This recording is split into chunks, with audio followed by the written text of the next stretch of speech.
कौन नहीं जानता। आजादी के बाद पहली बार पंडित जवाहरलाल नेहरू ने लाल किले पर तिरंगा फहराया था। अपने 400 वर्षों की लंबी यात्रा के दौरान लाल किले ने कई उथल पुथल देखे। जहाँ लाल किले ने भारत पर मुगलों का एक छत्र राज देखा, वहीं अंग्रेजों के सामने पुणे नेशनल नाबूद होते देखा। नादिर शाह की बर्बादी से किए हुए लूट को देखा, वहीं अंतिम मुगल बादशाह पर अंग्रेजों द्वारा किए गए जुल्मों को करीब से देखा। अपने जमाने के भव्य और विशाल इस इमारत को बनने में पूरे 10 वर्ष लगे थे। आइए इस वीडियो में हम जानते हैं लाल किले को कब और किसने बनाया था। साथ ही जानेंगे लाल किले के बारे में ऐसी रहस्यमय बातें जो शायद ही आप जानते हैं। आज से करीब 400 वर्ष पहले इतिहास के पन्नों को पलटा जाए, जिसमें लाल किले का इतिहास सिमटा हुआ है। आप देख रहे हैं इंडियन हिस्ट्री यूट्यूब चैनल। आज हम आपको बहुत ही इंटरेस्टिंग बातें लाल किले के बारे में बताएंगे, इसलिए अगर आप चैनल पर नए हैं तो चैनल को सब्सक्राइब कर दें और वीडियो अच्छी लगे तो वीडियो को लाइक जरूर करें। दोस्तों, दिल्ली के रायसेना हिल्स पर बने लाल किले को देखने के लिए देश विदेश से लाखों लोग हर वर्ष यहाँ आते हैं। जाने कितने ही रहस्यों को अपने अंदर सिमेटे हुए लाल किला आज बड़ी शान के साथ खड़ा है। हर वर्ष लाखों लोग इस नायाब इमारत को देखने के लिए आते हैं। 254 एकड़ में बना ये लाल किला आगरा के ताजमहल से लगभग 2 गुना बड़ा है। तो आइए जानते हैं इसके रहस्यों के बारे में। नंबर 1, मुगल सल्तनत के 5वें बादशाह शाहजहां 1627 में गद्दी पर बैठे थे और शाहजहां ने भारत की राजधानी आगरा से दिल्ली ले जाने का मन बना लिया था। दरअसल शाहजहां आगरा की गर्मी से बहुत ही परेशान थे। अकबर के समय हिंदुस्तान की राजधानी आगरा ही थी। अकबर दिल्ली को इसीलिए पसंद नहीं करते थे क्योंकि अकबर के पिता हुमायूं शेरशाह सूरी से दिल्ली हार चुके थे और ये बात उनको याद दिलाती थी। इसीलिए अकबर दिल्ली को पसंद नहीं करते थे। शाहजहां ने दिल्ली में लाल किला बनाने के लिए फरमान जारी किया। उसने दिल्ली में एक शहर बसाया जिसका नाम रखा शाहजहानाबाद, जिसको हम पुरानी दिल्ली कहते हैं। नंबर 2, शाहजहां ने 1638 में लाल किले का फरमान जारी किया था। शाहजहां ने हमीद अहमद लोरी को लाल किला बनाने के लिए हुक्म दिया था। पूरे 10 साल की कड़ी मेहनत के बाद साल 1948 में लाल किला बनकर तैयार हो चुका था। नंबर 3, लाल किले के निर्माण के समय शाहजहां अफगानिस्तान की राजधानी काबुल में रहा करते थे। लाल किले के तैयार होते ही शाहजहां 1638 में लाल किले में आ गए थे। ताजमहल को बनाने में शाहजहां को 22 वर्ष लगे थे, जबकि लाल किले को बनाने में केवल 10 वर्ष ही लगे थे, जबकि लाल किला ताजमहल से 2 गुना बड़ा है। नंबर 4, लाल किले के 2 दरवाजे हैं, दिल्ली दरवाजा और लाहौरी दरवाजा। दिल्ली दरवाजे के ठीक सामने जामा मस्जिद है। बादशाह इसी दरवाजे से नमाज अदा करने के लिए आया करते थे, मगर बाद में औरंगजेब ने लाल किले के भीतर ही मोती मस्जिद बना दी थी, जहां पर औरंगजेब और उसकी बेगम नमाज अदा करते थे। दोस्तों, दिल्ली दरवाजा अब बंद कर दिया गया है और लाहौरी दरवाजा अब भी खुला है, जो कि लाल किले का मुख्य दरवाजा है। नंबर 5, लाहौरी दरवाजे के ठीक सामने चांदनी चौक स्थित है। लाहौरी दरवाजे से दीवाने आम साफ नजर आता है, जो बादशाह के बैठने की जगह हुआ करती थी। इसलिए लोगों को बादशाह के सामने चांदनी चौक तक पैदल चलना पड़ता था। आगे चलकर औरंगजेब ने किले की रक्षा के लिए लाहौरी दरवाजे के सामने एक दीवार चुनवा दी थी। जब शाहजहां को ये खबर मिली तब उन्हें ये बात बिल्कुल भी अच्छी नहीं लगी। उन्होंने औरंगजेब को आगरा की कैद से एक खत लिखा कि उन्होंने दीवार बनाकर अच्छा नहीं किया, मानो कि लाल किले की दुल्हन के चेहरे पर घूंघट डाल दिया गया हो। और औरंगजेब की बनाई हुई दीवार पर 15 अगस्त 1947 को पहली बार तिरंगा फहराया गया था और उसके बाद हर वर्ष ऐसा ही किया जाता है। नंबर 6, दोस्तों, लाहौरी दरवाजे से दाखिल होते ही ठीक सामने लाल किले का मीना बाजार दिखाई देता है, जहाँ पर बेगम खरीदारी किया करती थी। आपको ये जानकर हैरानी होगी कि उस जमाने में अरब और फारसी जैसे देशों से लोग अपना सामान बेचने के लिए यहाँ आते थे और अपना बाजार लगाते थे। ये बाजार आज भी उसी रूप में मौजूद है। आप कभी भी दिल्ली जाएं तो यहाँ से खरीदारी कर सकते हैं और यहाँ आज भी जरूरत की चीजें मिलती हैं। नंबर 7, मीना बाजार के ठीक सामने नौबत खाने की भव्य बिल्डिंग नजर आती है, जिससे कि दूसरी मंजिल पर संगीतकार बैठा करते थे, जो संगीत में बड़े ही माहिर हुआ करते थे। इसके अलावा दिन में अलग अलग समय पर नौबत द्वारा टाइम का संकेत किया जाता था। जब बादशाह के खास मेहमान आया करते थे तो उस समय नौबत बजाकर उनका स्वागत किया जाता था।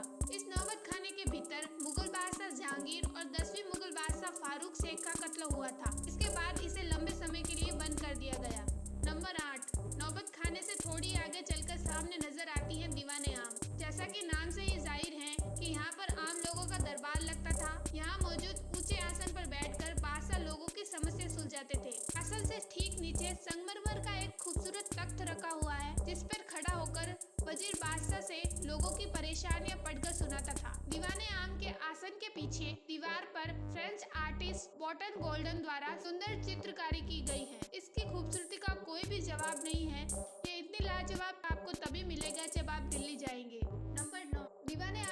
जंगल में जो संगमरमर की बनी हुई एक खूबसूरत इमारत दिखाई पड़ती है वह थी दीवाने खास। यहाँ बैठकर बादशाह अपने खास यानी मंत्री, वजीर, सलाहकार जैसे करीबी लोगों से मिला करते थे।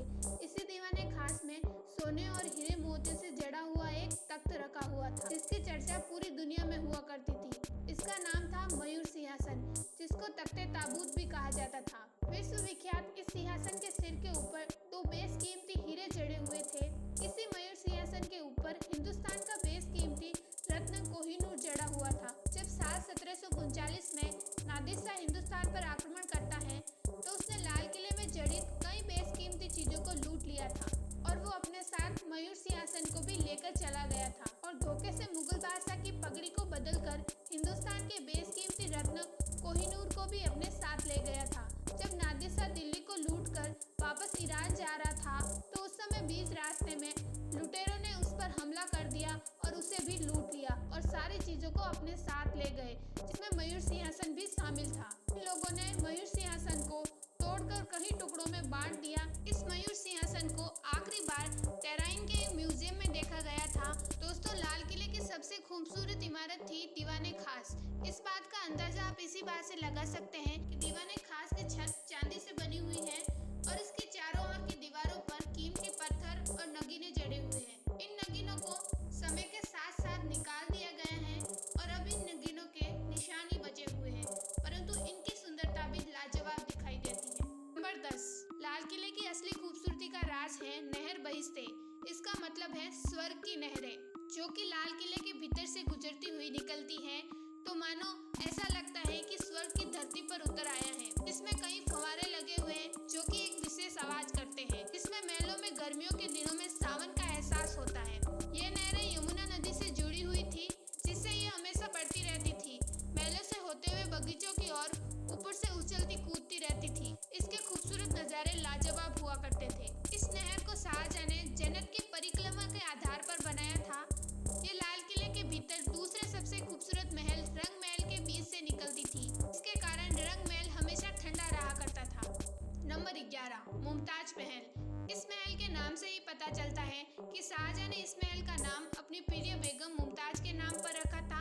यह महल शाही परिवार की महिलाओं के लिए हुआ करता था। इस महल में बादशाह और उनके परिवारजनों के अलावा कोई भी नहीं जा सकता था। ब्रिटिश हुकूमत के दौरान अंग्रेजों ने मुमताज महल को जेल खाने में बदल दिया था। लाल किले में बनाया गया यह महल बादशाह का निजी महल हुआ करता था। इस विशाल इमारत में 3 कमरे थे। पहला इबादत खाना, जिसमें बैठकर बादशाह इबादत किया करते थे।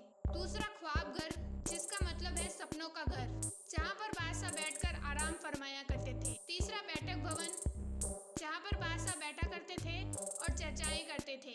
इस महल के अलावा लाल किले में एक खूबसूरत बाग भी हुआ करता था, जिसका नाम हुआ करता था हयात। अंग्रेजी हुकूमत के समय अंग्रेजों ने इस बाग को उजाड़ दिया था।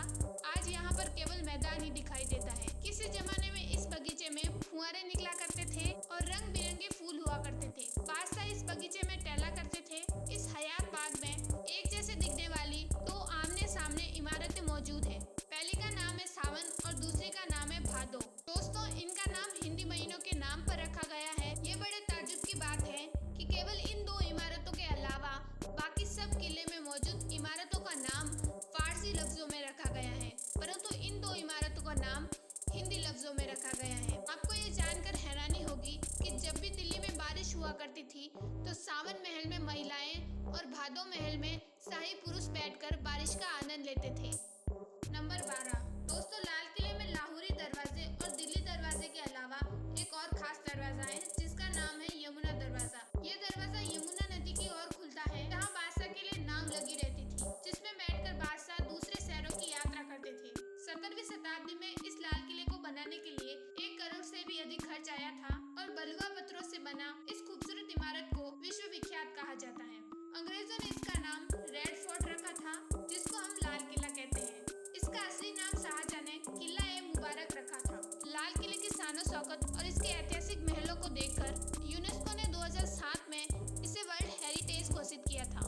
लाल किले में बने जफर महल को मुगलों के अंतिम बादशाह बहादुर शाह जफर ने 1842 में बनवाया था। यह इमारत मुगल बादशाह द्वारा बनाई गई अंतिम निशानी है। साल 1858 में अंग्रेजों ने यह बहादुर शाह जफर का मुकदमा चलाया था। इसके बाद उन्हें रंगून भेज दिया गया। अंग्रेज कई जुल्म किए गए, उन्होंने अपनी जरूरत के हिसाब से इस किले को तोड़ मरोड़ कर बेरंग कर दिया और सेना के ट्रेनिंग सेंटर बना दिए। इसमें